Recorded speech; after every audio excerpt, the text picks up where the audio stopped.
Good morning, everyone. How are you? I am absolutely fine here and hope to you same at your home.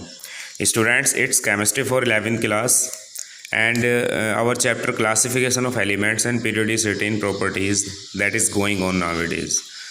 Students, today we will talking about a very most important topic, and that is ionization enthalpy. Try to understand ionization enthalpy. Students, mostly हमने केवल इसके बारे में सुना है, what is ionization enthalpy. आज हम इसके बारे में समझेंगे कि किसी भी एलिमेंट के लिए आयनाइजेशन एंथैल्पी की वैल्यू क्या होती है। तो देखिए, सबसे पहले तो मैं आपको बता दूं, जो भी एलिमेंटल हमारी सारी प्रॉपर्टीज़ हम आजकल पढ़ रहे हैं, जैसे एटॉमिक रेडियस पढ़ रहे हैं और आयनिक रेडियस भी हमने पढ़ी है, और आज आयनाइजेशन एंथैल्पी भी हम यहाँ पढ़ने के लिए आए हैं। तो ये सब के सब एलिमेंटल प्रॉपर्टीज़ हैं, और ये सब कहाँ से स्टडी हम लोग कर रहे हैं?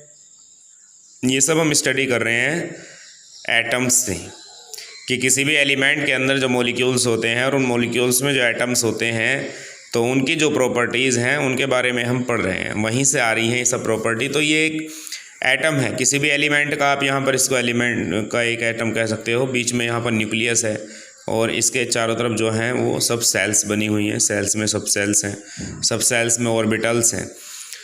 तो आयनाइजेशन एंथैल्पी है क्या, यहाँ आपको समझना होगा। ये पहली सेल मान लीजिए, दूसरी सेल मान लीजिए, और ये लास्ट सेल आप इसे कह सकते हो। और ये समझ लीजिए कि लास्ट सेल में जो है 1 इलेक्ट्रॉन आपका प्रेजेंट है, या 2 इलेक्ट्रॉन प्रेजेंट हैं, या 3 इलेक्ट्रॉन प्रेजेंट हैं, ऐसे मान लीजिए। तो इनमें से किसी भी एक इलेक्ट्रॉन को जब हम रिमूव करते हैं, यहाँ मान लो सपोज दैट के एक इलेक्ट्रॉन को हमें रिमूव करना है, यहाँ से बाहर निकालना आउटर मोस्ट सेल में से। देखिए, सॉलिड स्टेट में आप ये काम नहीं कर सकते, लिक्विड स्टेट में आप ये काम नहीं कर सकते, ये काम आप गैसेस स्टेट में करते हो। गैसेस स्टेट में किसी भी एलिमेंट को उसकी गैसेस स्टेट में ले जा करके उसके एलिमेंट, उसका जो एटम है, ये एटम दिख रहा है आपको किसी भी एलिमेंट का, और एक इलेक्ट्रॉन को आपने बाहर निकाल लिया। और बाहर निकालने के लिए जितनी भी आपने एनर्जी अपनी वेस्ट की है, जितनी भी एनर्जी आपने यहाँ पर यूज़ की है, दैट इज़ आयनाइजेशन एंथैल्पी। मैं आपको बता देना चाहता हूँ आयनाइजेशन एंथैल्पी के बारे में, और मैं आपको बता दूँ स्पेशली कि आज पूरी इस क्लास के अंदर, पूरी वीडियो के अंदर आप केवल और केवल आयनाइजेशन एंथैल्पी के बारे में बात करोगे। तो मैं स्टूडेंट्स बताने जा रहा हूँ ionization enthalpy may be defined as the maximum amount of energy, और you can say the minimum amount of energy, maximum amount of energy, minimum और maximum amount of energy that is required to remove an electron from the outermost shell of an atom in the gaseous state of that atom।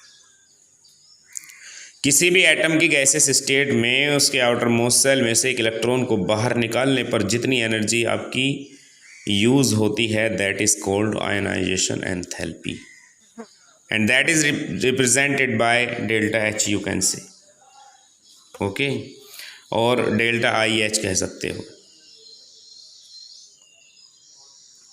So ionization enthalpy को मैं फिर से बता रहा हूँ, ionization enthalpy may be defined as the minimum और maximum amount of energy that is required to remove an electron from the outermost shell of an atom in the gaseous state of that atom, that is called ionization enthalpy. आपके पास में कोई एक element है that is present in gaseous state, एक electron आपने इसके outer most shell में से यहाँ से खींच लिया, यानी डोनेट करा दिया उससे एक इलेक्ट्रॉन ज़बरदस्ती, उसके पास आ गया 1 यूनिट का पॉजिटिव चार्ज, और यहाँ आपने एक इलेक्ट्रॉन ऑलरेडी डोनेट किया ही था। ठीक, ये तो हो गई आपकी ionization enthalpy. Ionization enthalpy may be defined as the maximum और minimum amount of energy that is required to remove an electron from the outermost shell of an atom in the gaseous state of that atom, okay, that is called ionization enthalpy. और students, क्योंकि यहाँ पर आप देख रहे हो कि atom के अंदर से आपने एक इलेक्ट्रॉन को यहाँ से बाहर निकाला है, तो that is represented by delta I H 1। ठीक है, तो आप यहाँ पर अगर कहना चाहो तो माइनस के या delta I H is equal to minus K X kilo calorie energy आपकी यूज़ हो गई। ठीक है, और चाहो तो आप इसे प्लस में रहो, प्लस में ले सकते हैं आप इस साइन को। अब नेक्स्ट, आपने एक इलेक्ट्रॉन को इसको और बाहर निकाल लिया, जब आपने पहला इलेक्ट्रॉन को बाहर निकाला था डेल्टा IH1 कह सकते हो आप। अब आपने एक को और बाहर निकाल लिया, तो इसको कैसे रिप्रेजेंट करें? ऑलरेडी एक आयन था लाइक दिस। अब एक इलेक्ट्रॉन यहाँ से आपने और इससे निकाल लिया, तो M पॉजिटिव एक इलेक्ट्रॉन निकल गया। और यहाँ पर delta IH2 is equal to जो भी आपका रहा हो प्लस के Y किलो कैलोरी हीट आपकी निकल गई। यानी कि प्राइमरी आयनाइजेशन एंथैल्पी, एक इलेक्ट्रॉन को बाहर निकाले प्राइमरी आयनाइजेशन एंथैल्पी, एक और बाहर निकाले सेकेंडरी आयनाइजेशन एंथैल्पी, इसको भी बाहर निकाल लिया।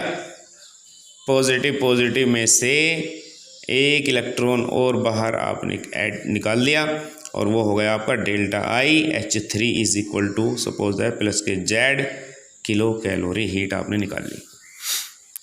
तो ये हो गई आपकी respectively primary ionization enthalpy, secondary ionization enthalpy और tertiary ionization enthalpy. And these when 1, 2 or 3 electrons are removed from the outermost shell of an atom, that is called successive ionization enthalpy. You can say successive ionization enthalpy. आपको समझ में आया होगा primary, secondary and tertiary ionization enthalpy. ये बड़ा important topic आपको है, बता रहा हूँ मैं, बहुत ही ज़्यादा मोस्ट इंपॉर्टेंट टॉपिक है। अब जब आप इसका वेरिएशन पढ़ोगे ना, तब आपको पता लगेगा कि कहाँ कैसे कैसे किस तरह से होता है। कंपेयर करने के लिए आपको मिल जाएगी, जैसे कई जगहों पर आपसे कह दिया जाएगा, क्वेश्चन कर दिया जाएगा, बेरिलियम और बोरॉन के लिए ही आपसे क्वेश्चन कह दिया और आपसे कह दिया कि explain that the primary ionization enthalpy of beryllium is maximum than that of boron. Boron की कैसी हो गई? Lower. The primary ionization enthalpy of beryllium is maximum और you can say higher than that of boron, while the secondary ionization enthalpy of boron is higher than that of beryllium। अब beryllium की lower हो गई। क्या है ये? Delta IH1 है। ये क्या है? डेल्टा IH2 है। एक्सप्लेन कर सकते हैं आप? उम्मीद करता हूँ आपके समझ में आया होगा। सवाल ये क्या गया है कि बेरिलियम की जो प्राइमरी आयनाइजेशन एंथैल्पी होती है वो ज़्यादा होती है एज़ कम्पेयर टू बोरॉन, जबकि सेकेंडरी आयनाइजेशन एंथैल्पी जो होती है बोरॉन की ज़्यादा होती है एज़ कम्पेयर टू बेरिलियम। तो आपको सोचना पड़ेगा, बेरिलियम का एटॉमिक नंबर 4 होता है, तो 2 और 2 यानी कि 1s2 और 2s2। यहाँ s सब सेल की ये कहानी है और s सब सेल में आपको दिख रहे हैं 2 इलेक्ट्रॉन्स यहाँ पर हैं, ठीक है। ऐसे ही आप उधर बोरोन का भी बना लीजिए। 5 बोरोन का होता है 2 और 3, 1s2, 2s2 और 2p1। यहाँ पर last electron is present in p और p सब सेल, इलेक्ट्रॉन है ओनली 1। ये लीजिए और इससे पहले का और बना लीजिए। ये 2s सब सेल आ गई, 2 इलेक्ट्रॉन थे, और ये 2p सब सेल आ गई, एक ही इलेक्ट्रॉन है। तो अब प्राइमरी आयनाइजेशन एंथैल्पी इसकी ज़्यादा क्यों हो गई? क्योंकि इसका जो ये ऑर्बिटल दिख रहा है ना आपको, हाफ फिल्ड या फुल फिल्ड जो ऑर्बिटल होते हैं ना, उसमें एनर्जी, जो उनमें से एक इलेक्ट्रॉन को बाहर निकालने के लिए ज़्यादा एनर्जी हमें वेस्ट करनी पड़ती है। तो ये फुल फिल्ड है, बिल्कुल फुल फिल्ड है। तो एक इलेक्ट्रॉन को जब आप रिमूव करोगे तो हमें बहुत एनर्जी खर्च करनी पड़ेगी, बहुत एनर्जी वेस्ट करनी पड़ेगी। जबकि यहाँ पर देख सकते हैं आप, ना ये हाफ फिल्ड है ना ये फुल फिल्ड है, तो एक इलेक्ट्रॉन को ईजिली आप यहाँ से हटा लोगे बहुत आसानी से। सपोज दैट यहाँ इस काम को करने में बेरिलियम पॉजिटिव बनाने में कितना वेस्ट हो रहा है आपका? Delta IH1 is equal to suppose that आपका 5 किलो कैलोरी एनर्जी वेस्ट हो गई। और इधर बोरोन पॉजिटिव बनाने में एक इलेक्ट्रॉन आपका वेस्ट हो गया और डेल्टा H कितना पड़ा आपको?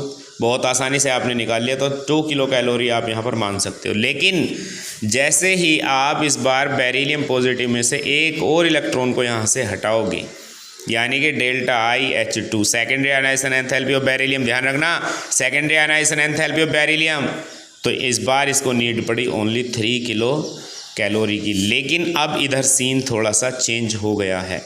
बोरॉन पॉजिटिव क्योंकि ऑलरेडी एक इलेक्ट्रॉन अपना डोनेट कर चुका था, अब इसका नंबर आया है और ये अब फुलफिल्ड हो गया है। यहाँ से अब आप एक और इलेक्ट्रॉन को जब रिमूव करोगे तो ज़्यादा एनर्जी आपको इस बार खर्च करनी होगी। और 1 इलेक्ट्रॉन निकल तो गया, लेकिन डेल्टा IH2 कम से कम इस बार 4.5 किलो कैलोरी बैठेगा। समझे आप? उम्मीद करता हूँ आपको समझ में ये आया होगा। तो आयनाइजेशन एंथैल्पी आपको समझ में आ रही होगा। Ionization enthalpy may be defined as the minimum और maximum amount of energy that is required to remove an electron from the outermost cell of an atom in the gaseous state of that atom। अब मैं आपको लेकर के चलता हूँ, इसका variation मैं आपको बताने वाला हूँ। वेरिएशन ऑफ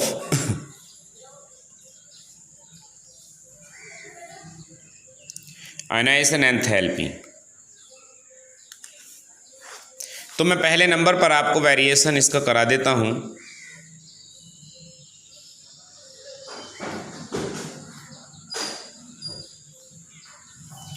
वेरिएशन ग्रुप्स में लेकर के चलता हूं, मैं ग्रुप्स में करा देता हूं इसका variation.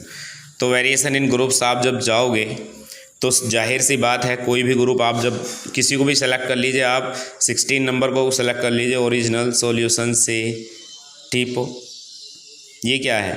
Oxygen, sulphur, selenium, tellurium और पोलोनियम। अब अगर इनके बारे में आप बात करते हो तो यहाँ पर अगर आप इसका इलेक्ट्रॉनिक कॉन्फ़िगरेशन करोगे, 8 इसका होता है, 16 इसका होता है, तो 2 और 6 इसका, 2 8 6 इसका, 2 8 18 6 इसका, 2 8 18 18 6 इसका, 2 8 18 32 18 6। तो यहाँ पर आपने देखा कितनी सेल यूज़ हो रही, 2 3 4 5 6 सेल्स यहाँ पर यूज़ हो रही हैं। जैसे जैसे नंबर ऑफ सेल्स आप कैसे बताएंगे? When we are going from top to bottom in a group with the increment of atomic number. Atomic number के बढ़ने के साथ साथ बहुत बढ़ रहा है atomic number. When we are going from top to bottom in a group with the increment of the atomic number, the shell number is also increase. Shell number लगातार बढ़ रही है। सेल पहले 2 3 4 5, shell number is also increase and the effective nuclear charge. Effective nuclear charge, students जानते हैं आप effective nuclear charge के बारे में? Effective nuclear charge is the force of attraction that is applied from the nucleus of all the electron present in an atom. एक atom के अंदर sales में जितने भी इलेक्ट्रॉन्स होते हैं, उन सभी इलेक्ट्रॉन्स को न्यूक्लियस अपने जिस फोर्स से अपनी ओर अट्रैक्ट करके रखता है, that is called effective nuclear charge. तो मैं बता रहा हूँ, when we are going from top to bottom in a group with the increment of atomic number, shell number is also increase while the effective nuclear charge is also decrease। Effective nuclear charge यहाँ पर decrease होगा। Students मैं आपको बता दूँ effective nuclear charge के बारे में। Effective nuclear charge is inversely proportional to the effective nuclear charge is inversely proportional to the number of electrons. याद रखना, इफेक्टिव न्यूक्लियर चार्ज कब ज़्यादा होगा? अगर नंबर ऑफ इलेक्ट्रॉन्स ज़्यादा होंगे तो इफेक्टिव न्यूक्लियर चार्ज कम होगा, ठीक। और अगर नंबर ऑफ इलेक्ट्रॉन्स बहुत कम होंगे तो इफेक्टिव न्यूक्लियर चार्ज ज़्यादा होगा। ये बात ध्यान से समझ लेना, ठीक है। इन्वर्सली प्रोपोर्शनल का मतलब आप समझते होंगे। तो यहाँ जब when we are going from top to bottom in a group with the increment of atomic number, shell number is also increase while the effective nuclear charges decrease. Effective nuclear charges decrease and ionization enthalpy delta IH, ionization enthalpy is also decrease। तो आपको समझ में आया होगा कि जब हम ऊपर से नीचे आते हैं तो आयनाइजेशन एंथैल्पी की जो वैल्यू है वो हमेशा डिक्रीज होती है। This is applicable in all the kinds of groups. ये सभी ग्रुप्स में एप्लीकेबल है। अब जो मोस्ट इंपॉर्टेंट है मैं आपको लेकर के चलता हूँ, वेरिएशन इन पीरियड्स। मैं आपको लेकर के चलता हूं पीरियड्स में वेरिएशन कराने के लिए। तो किस तरह से वेरिएशन होता है पीरियड्स में, ये बात आप ध्यान से समझ लीजिएगा। तो देखिए, ऐसा है कि आप लेफ़्ट टू राइट जाते हो हमेशा पीरियड में। आप पीरियड में लेफ़्ट टू राइट जाते हो। सपोज दैट आपके पास में है बेरिलियम, आपके सबसे पहले तो आपके पास में है लिथियम है, लिथियम के पास बेरिलियम है, बेरिलियम से बोरॉन है, कार्बन है, नाइट्रोजन है, ऑक्सीजन है एंड फ्लोरीन है, और ये तो आपका है ही लास्ट में नियॉन। तो एक पीरियड के सारे एक पीरियड के ये इलेक्ट्रॉन हो गए। सेकंड पीरियड मैंने यहाँ पर सेलेक्ट किया है। तो स्टूडेंट्स आप ज़रा देखें, जब आप डायरेक्टली ये कह सकते हो व्हेन वी आर, यहाँ कितना है, 3 है, ये 4 है, ये 5 है, ये 6 है, ये 7 है, ये 8 है, ये 9 है और ये 10 है, तो आप कह सकते हो when we are going from left to right in a period with the increment of atomic number shell number is same, क्योंकि पीरियड तो ये एक ही है ना, सेम एक सेकंड पीरियड है और यहाँ से लेकर यहाँ तक हर एलिमेंट सेकेंड ही पीरियड का है, यानी कि सारे के सारे एलिमेंट ये सेकेंड पीरियड से बिलोंग करते हैं। When we are going from left to right in a period with the increment of atomic number, cell number is always same. Cell number is always same while the effective nuclear charge is increased in such a situation. Effective nuclear charge is increased on all the electrons in a cell. एक cell के अंदर effective nuclear charge सारे electrons पर बढ़ता चला जाता है।